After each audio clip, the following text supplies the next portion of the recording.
Cut. Sorry. I don't know if you guys saw it, but Cut like, again. Tom Speak was all talking. He's like, I'm gonna make it do cuts and like do their director's cut. Oh, is that why? So you just uploaded it today? Oh, did he really? I don't know. I don't even know. So I'm guessing he did. Edited it a little bit. That's actually really sweet. I don't know what actually happened. This better not end up on the internet, though. I will get you all kicked out of this program if that happens. It was funny. He was watching the soccer game yesterday during farm. He was walking? He was watching the soccer game. Like that guy? Okay, so if anybody wants to, if somebody wants to follow, just follow along in their, just to make sure that you don't feel like I miss anything, because, you know, I am human and then I've been up since 5 a.m. Okay, so as you guys can see in section A, it's all the kind of cleaning stuff, so I'll talk about that. Then we're gonna do the introductions. I'm gonna ask a few questions. I'm gonna explain everything to Sam. Then we're gonna do the cranial nerves, and again, this was new, so I might forget it. Head, face, mouth, neck, lymph nodes. Okay, sclera, focus. Oh, I need another pen light. Yeah, I got. Thank you. Thank you. Sam usually has it in his pocket. Pen light. It kept falling out. I know. Cardiac. Do the respiratory 12 spots. Affirmative. I'll stop after respiratory, but then if you guys feel like you kind of grasp that, I can go on and show you a semi-brief version of H and L that I will then go into more detail next week, okay? Okay, guys. Alright, so we're gonna pretend that Sam was not sitting yet. I'm going to put on my gloves. I'm going to get my wipe. I'm going to wipe down my table. Wipe. I'm going to take my gloves inside and out, just like I did before. Throw them away with my wipe. Then Sam can hop up. Then I'm going to take my alcohol swabs. And I'm going to clean my stethoscope. So I'm going to clean, again, same thing like you guys did before. I'm going to clean the ears.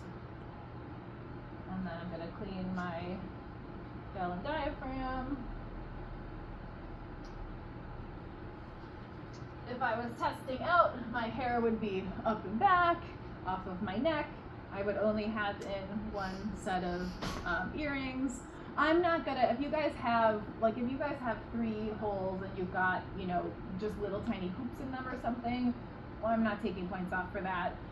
Same thing, you can have your nose ring in for now, but again, when you guys do clinical, that's gonna be whatever they tell you to do, please do it.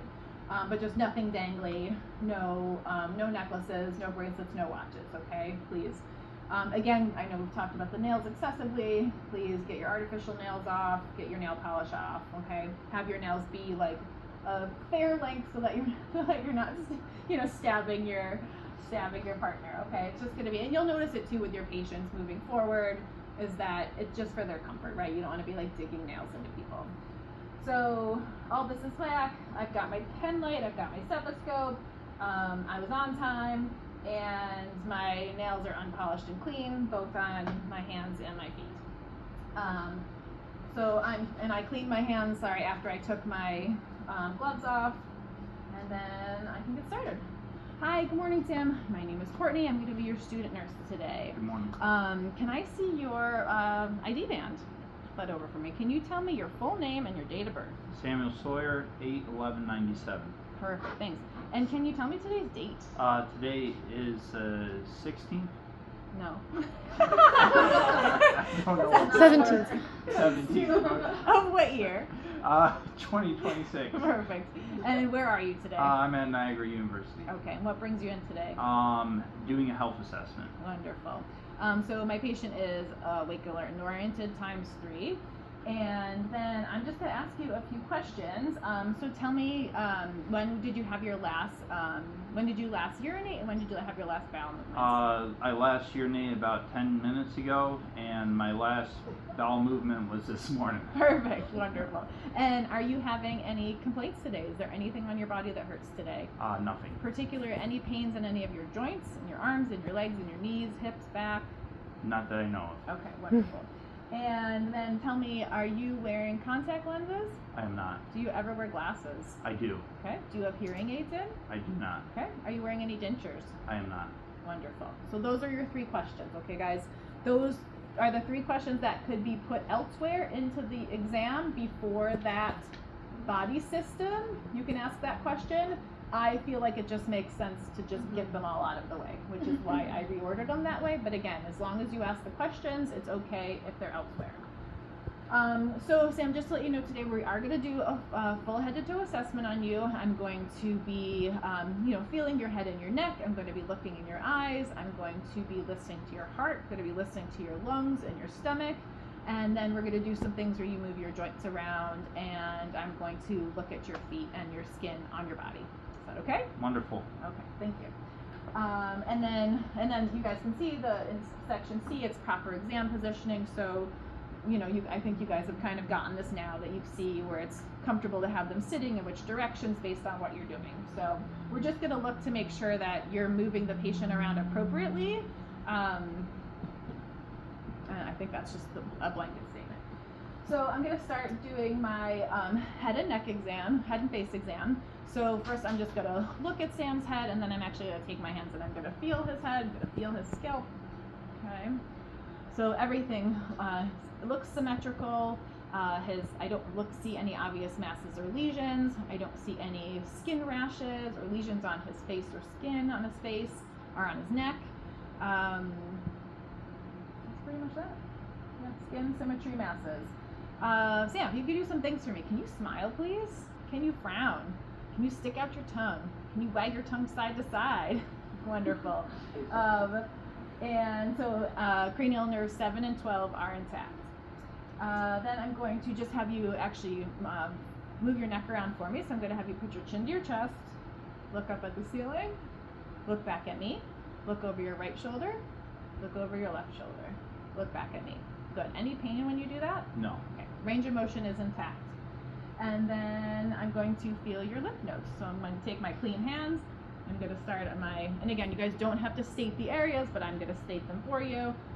So preauricular, posterior auricular, occipital, tonsillar, submandibular, submental, anterior cervical, posterior cervical, supraclavicular. Okay, and then if I can add in that lonely parotid guy, and there's our parotids. Any tenderness when I did that? No. Okay, so no tenderness, no lymphadenopathy, or you can say no enlarged lymph nodes. Okay, that's my heat exam.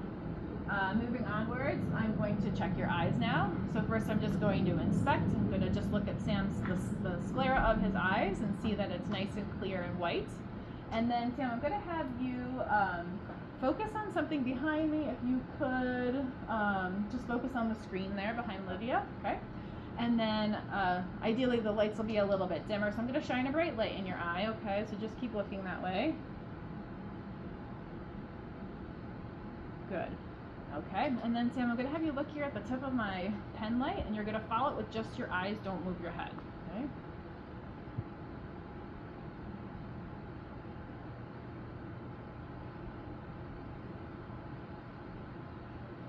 Keep following it. Good job. Okay, so his pupils are equal, round, and reactive to light and accommodation, and cranial nerves 3, 4, and 6 are intact. Okay.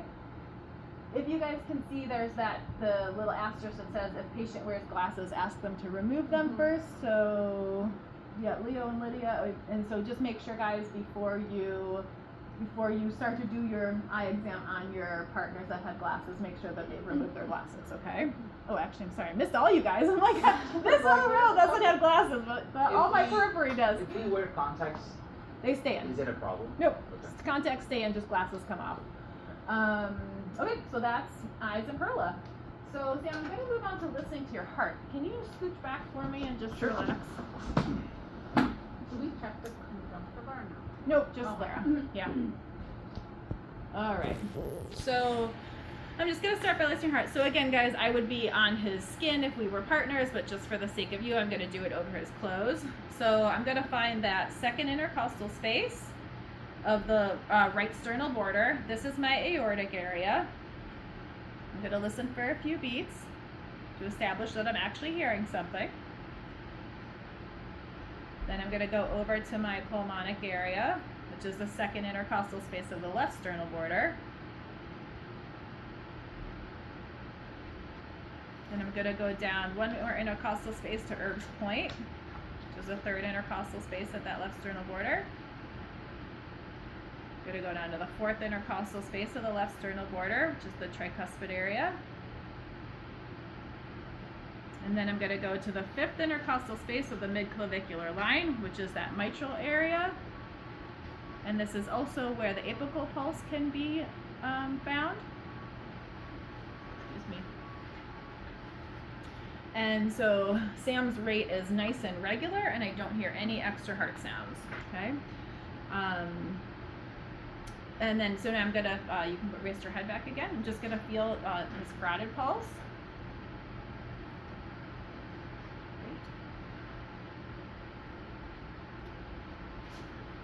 Okay, so it's nice and regular and strong, +3 bilaterally. That's the cardiac exam, guys. Make sure I didn't miss anything. Yep, didn't miss anything. Remember, just don't do those. Don't go with those arteries together, okay? Or you get 6 points off. So then respiratory. So I would, if I was over here, I would typically have Sam put his legs this way, but for the sake of you guys, I'm gonna have him you spin around. Okay, so you only have to do your assessment on the back. So I am going to,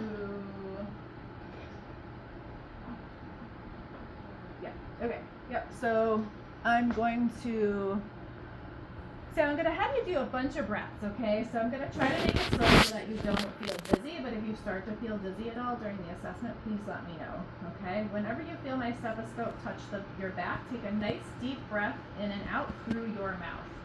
Big breath. Good.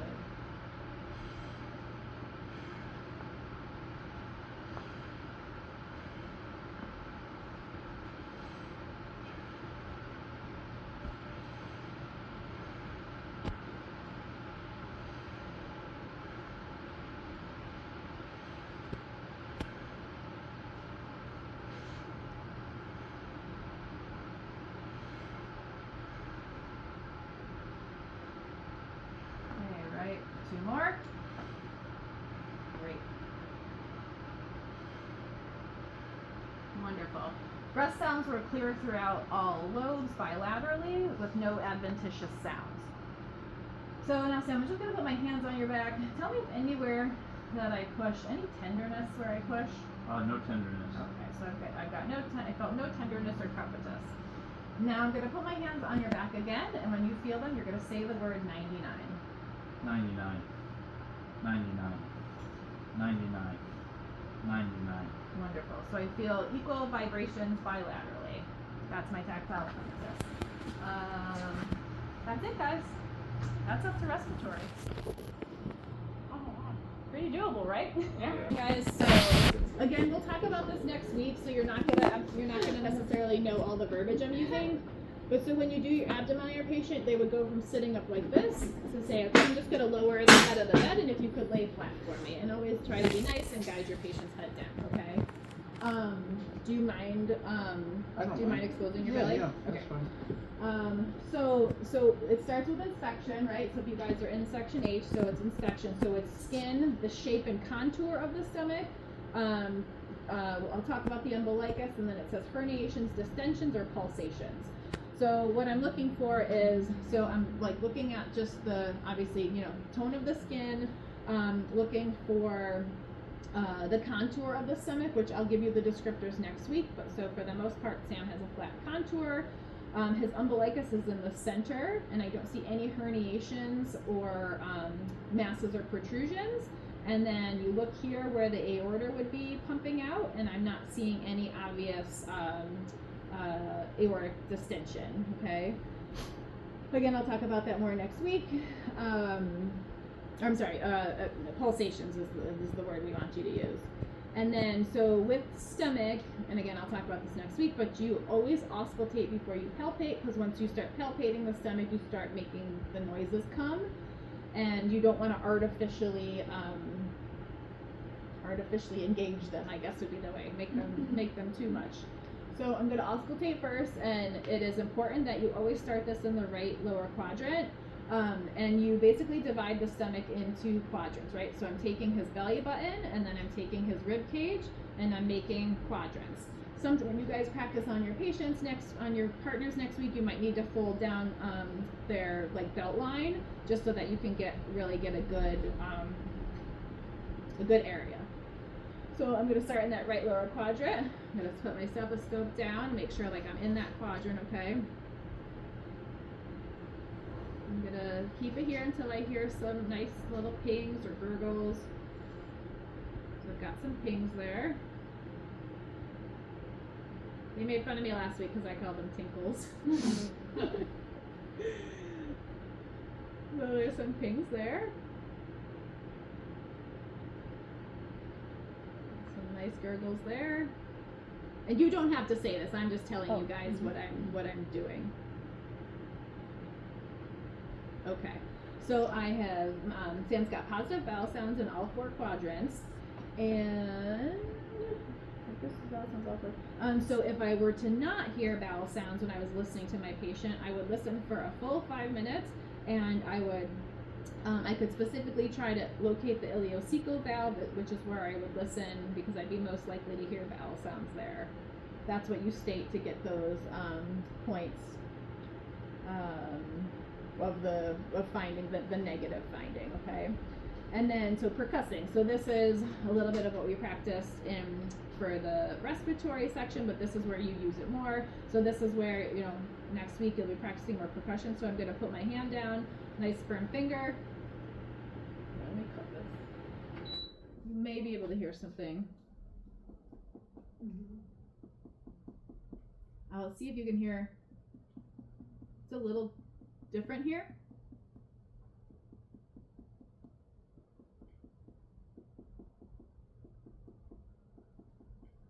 See those sounds change based on whether we're over like a solid organ or an air-filled organ or bowel. But again, I'll go into that more next week.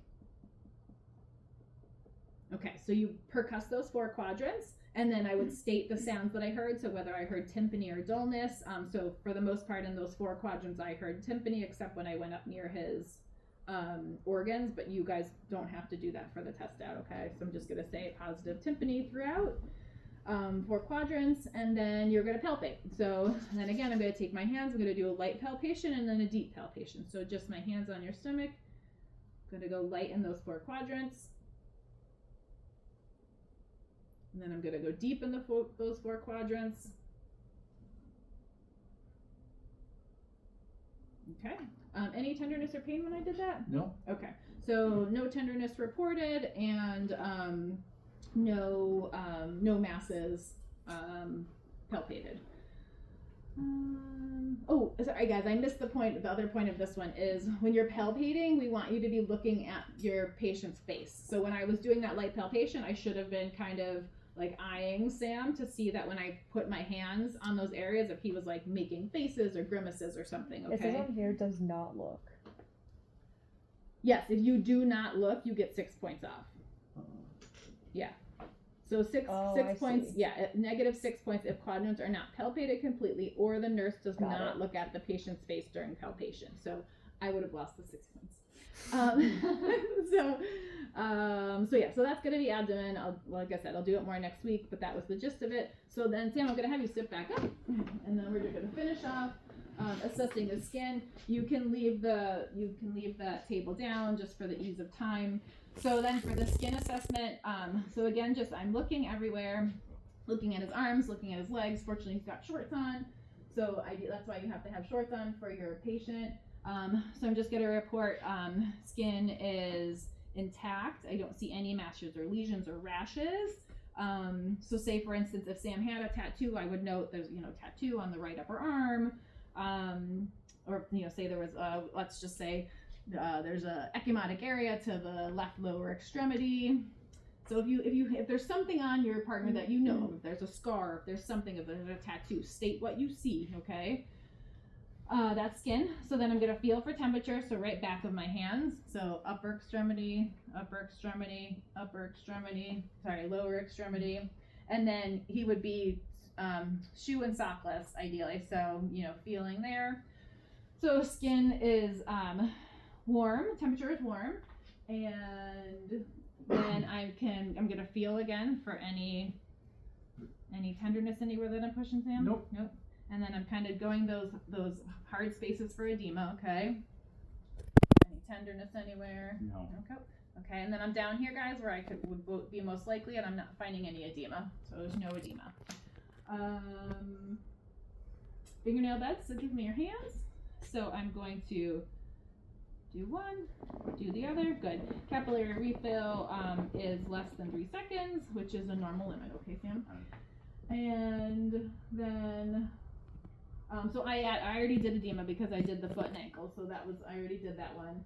And then assessing the feet thing. So this would be where you would have your patient slide back. You would, if he had his shoes and socks off, I would don gloves. So I'm donning gloves. I'm looking at the his heels, looking at the heel skin. I'm looking underneath for cracking, signs of fungal infections. I'm going to look and I'm going to spread apart his toes and look in the toes. And then I'm going to do cap refill on his big toenails. And then I can say, skin is intact, warm, dry. There's no evidence of, there's no cracking. There's no evidence of ulcerations. And capillary refill is less than 2 normal, okay? And then range of motion, then pulse. Give me a pulse, guys.